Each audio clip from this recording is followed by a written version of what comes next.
Stress is an emotional response and a physical reaction. Garmin watches use an optical heart rate sensor to track your heart rate variability, which helps estimate your stress levels throughout the day.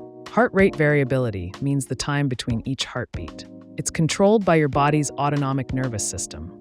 In general, the lower your HRV, the more stress your body is under. The higher your HRV, the more relaxed you are. Garmin shows stress on a scale from 0 to 100.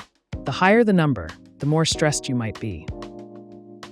You can check your current stress level right from your watch's glance list. See how it's changed over the past 4 hours. View how much time you've spent in each stress zone, and check your daily average stress for the past week. You can also open the Garmin Connect app.